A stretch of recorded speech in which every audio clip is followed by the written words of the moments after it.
Assalamualaikum warahmatullahi wabarakatuh dan salam sejahtera. Jadi untuk kursus Penghayatan Etika dan Peradaban LMCW 2153, kumpulan kami iaitu kumpulan 8 akan membentangkan tentang cabaran kelestarian peradaban dan etika. Untuk pengenalan, sejarah Malaysia moden pada hari ini adalah suatu kesinambungan sejarah peradaban yang telah bermula seawal sejak sebelum Masihi lagi, sebelum terbentuknya Tanah Melayu dan juga Malaysia moden. Tanah Melayu merupakan sebahagian daripada kawasan yang luas terbentang yang dikenali sebagai Malay Archipelago. Kolonialisasi telah membelah Malay Archipelago menjadi wilayah yang terasing dan berbeza dari segi lanskap politik, ekonomi dan juga sosial. Jadi Malaysia sebagai sebuah negara yang merdeka telah bermula pada tarikh 31 Ogos 1957. Nama sebagai sebuah peradaban dia telah bermula sejak beratus tahun yang lalu. Jadi untuk cabaran kelestarian etika dan peradaban, jadi kita kena tahulah apa definisi kelestarian. Jadi definisi kelestarian secara umumnya bermaksud keupayaan mengekalkan sesuatu, memastikan kewujudan atau memanjangkan. Konsep kelestarian etika dan peradaban menurut bermaksud sesuatu usaha berkaitan etika, adab dan nilai-nilai yang bersifat lokal dan global oleh masyarakat Malaysia yang dilakukan secara sedar, konsisten dan berterusan. Pengaruh politik, masa depan Malaysia banyak bergantung kepada kestabilan politik yang dibangunkan oleh perpaduan dan kesepaduan rakyat yang berbilang bangsa, agama dan juga keturunan. Antara cabaran-cabaran lain dalam untuk mengekalkan kelestarian etika dan peradaban antaranya ialah politik, ekonomi, sosial, psikologi, pembangunan karakter dan juga globalisasi. Okey, untuk cabaran politik, politik ni bukan hanya boleh menjatuhkan kerajaan yang kuat tetapi mampu melemahkan seluruh struktur dan elemen kuasa dan pentadbiran. Oleh itu, pembinaan budaya politik dan demokrasi matang hendaklah diambil berat. Kebebasan bersuara dan pembinaan masyarakat sivil madani kena kerajaan yang telus dan menjaga kepentingan nasional, literasi politik dalam kalangan rakyat, selit sejarah dalam kalangan rakyat. Untuk cabaran ekonomi, cabaran etika dan peradaban kepada masyarakat pada hari ini adalah berkaitan dengan kepentingan untuk memenuhi keperluan, needs dan juga kehendak wants yang masih belum dipenuhi. Cabaran ekonomi pada hari ini adalah kita nak kurangkan jurang antara kaya dan miskin yang semakin melebar, wujudkan peluang pekerjaan kepada rakyat dan juga generasi muda, pendatang asing dan sektor pekerjaan 3D, keseimbangan ekonomi bandar, luar bandar dan juga wilayah, perbudayaan, ekonomi bumiputera dan kaum-kaum lain. Seterusnya saya akan serahkan kepada kawan saya. Seterusnya, cabaran sosial. Malaysia adalah sebuah negara demokrasi dan masyarakatnya terdiri daripada berbagai kaum, agama, bahasa dan budaya. Agama Islam telah dijadikan agama rasmi persekutuan, manakala agama-agama lain bebas untuk diamalkan.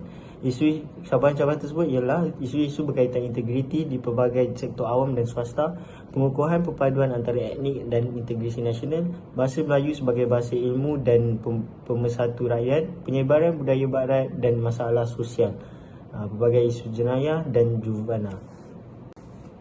Seterusnya, cabaran psikologi dan pembinaan karakter. Masa depan memang bergantung pada keutuhan jati diri sesebuah bangsa. Tanpa jati diri yang kukuh, ampuh, sesuatu bangsa itu akan ketinggalan jauh ke belakang.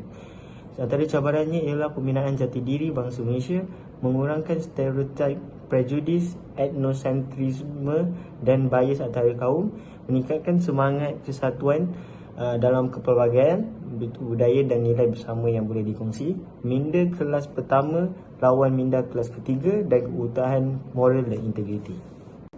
Seterusnya, cabaran globalisasi. Globalisasi boleh memberi impak positif dan negatif dalam pelbagai aspek kehidupan, termasuklah etika dan peradaban Malaysia. Antara cabarannya, data dan maklumat raya yang tidak ditapis dan berlega-lega dalam ruang terbuka yang sangat mudah diakses oleh pengguna pelbagai golongan. Idea-idea negatif seperti sekularisasi, ajaran sesat dan liberalisasi yang mudah disebar luaskan tanpa sekatan. Kebebasan bersuara tanpa batas dalam dunia tanpa sepadan menerusi pelbagai platform media sosial, dan akhir sekali meningkatkan gejala buli dalam ruang cyber yang terbuka. Dan cabaran besar yang perlu dihadapi dalam keterlestarian etika dan peradaban terdapat dua, iaitu alam sekitar dan sains dan teknologi. Untuk alam sekitar, pencemaran laut, udara dan darat, eksploitasi sumber-sumber alam sekitar secara tidak terkawal dan haram, isu-isu biodiversity dan kepupusan pelbagai spesies fauna dan flora akibat perubahan iklim. Untuk sains dan teknologi, isu-isu etika dan profesionalism dalam golongan saintis dan penyelidik. Yang kedua, penggunaan drone, satelit dan teknologi militeri dalam peperangan massa. Ketiga, penyelidikan dalam pembangunan berasaskan kehendak dan bukan keperluan manusia. Keempat, penggunaan bahan-bahan kimia terlarang dalam pembuatan ubat-ubatan. Seterusnya ialah matlamat pembangunan mampan SDG PBB. SDG atau matlamat pembangunan mampan merupakan teras agenda 2030 bagi pembangunan mampan yang dipersetujui oleh ketua-ketua negara dan masyarakat antarabangsa. Berikut merupakan matlamat-matlamat ini. Yang pertama, menamatkan kemiskinan dalam semua bentuk di mana-mana. Matlamat kedua, akhiri kelaparan, mencapai keselamatan makanan dan meningkatkan nutrisi dan mempromosikan pertanian yang mampan. Matlamat ketiga, memastikan kehidupan yang sihat dan menggalakkan kesejahteraan untuk semua pada peringkat umum. Yang keempat, memastikan pendidikan berkualiti, inklusif dan saksama dan menggalakkan peluang pembelajaran sepanjang hayat untuk semua. Yang kelima, mencapai kesamaan gender dan memperkasakan wanita dan kanak-kanak perempuan. Yang keenam, memastikan ketersediaan dan pengurusan air yang lestari dan sanitasi untuk semua.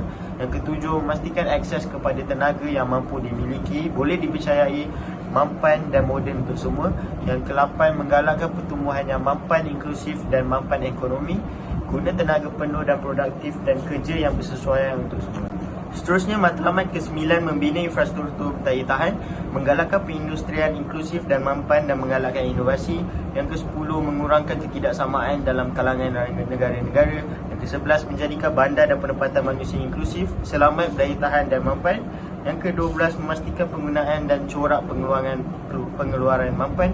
Yang ke-13, mengambil tindakan segera untuk memerangi perubahan iklim dan kesan-kesannya. Yang 14, memelihara dan mampan menggunakan lautan, laut dan sumber marin bagi pembangunan lestari.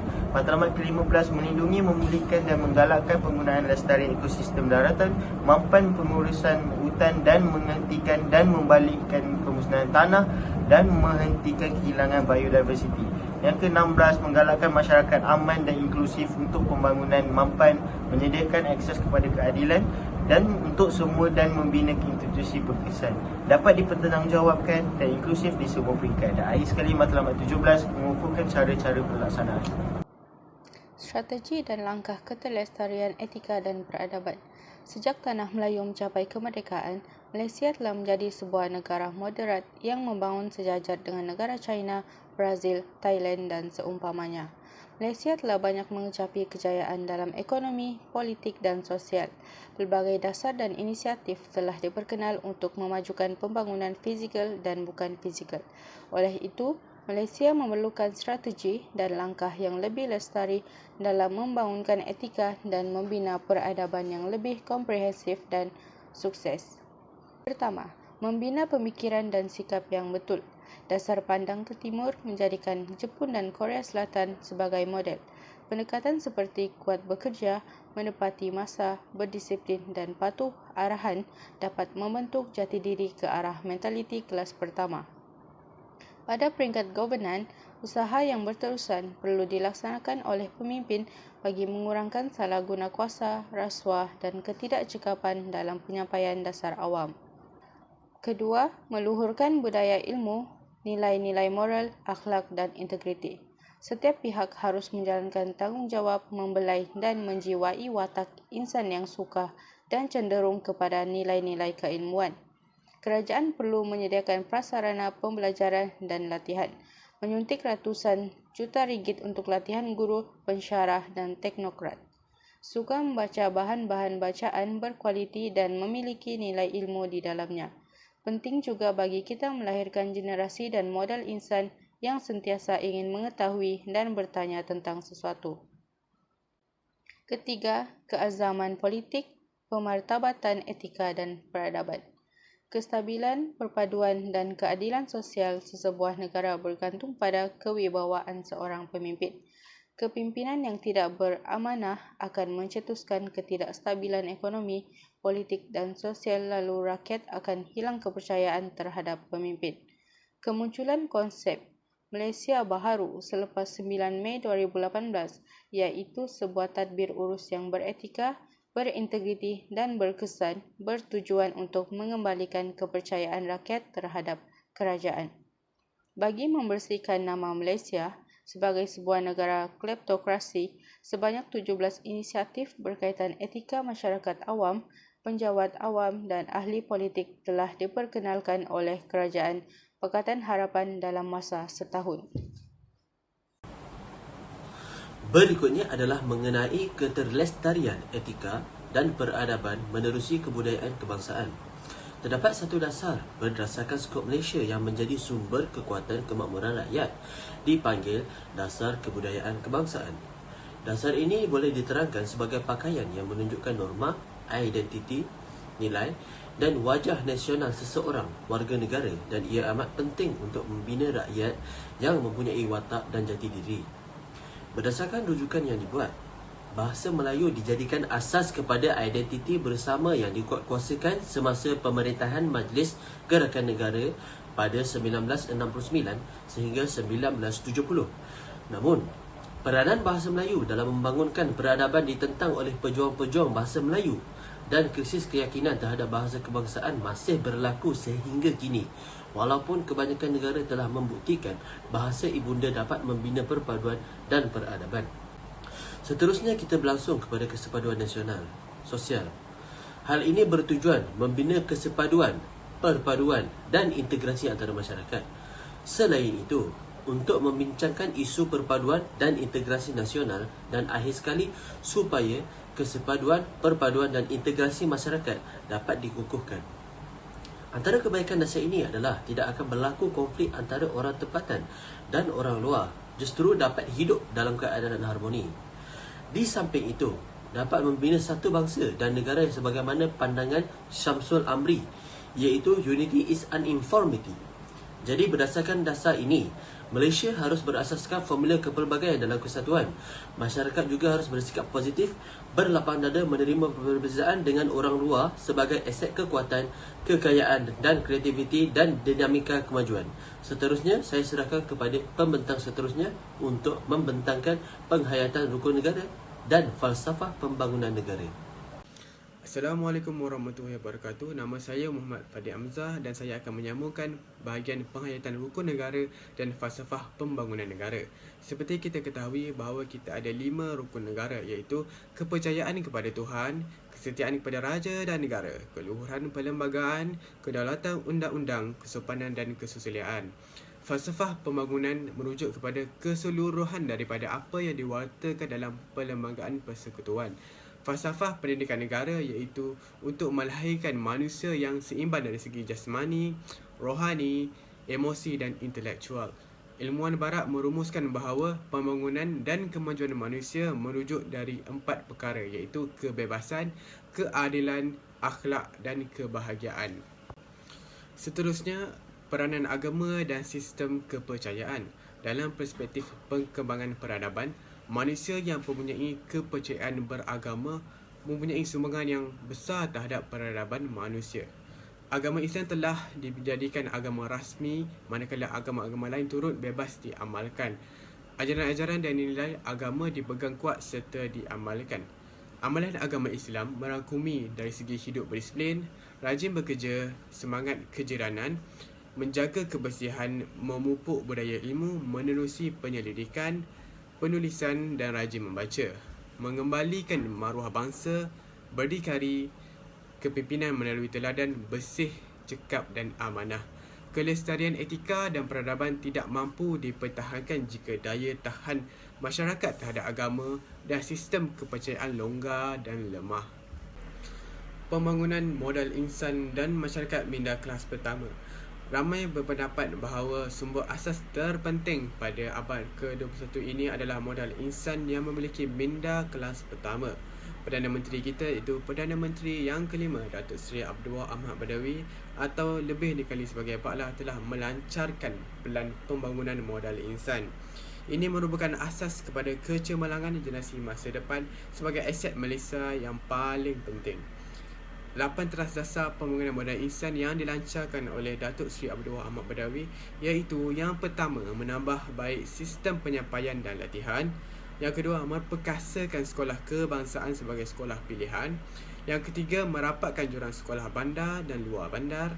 Yang keempat, membangunkan universiti yang bertaraf antarabangsa bagi memenuhi keperluan pasaran. Yang kelima, meningkatkan peluang pendidikan, latihan dan pembelajaran. Yang keenam, membangunkan masyarakat yang kreatif serta inovatif. Dan yang ketujuh, mengukuhkan perpaduan nasional dan masyarakat. Dan akhir sekali, meluaskan forum pembincangan antara kerajaan, sektor swasta, ibu bapa dan masyarakat. Assalamualaikum warahmatullahi wabarakatuh dan salam sejahtera.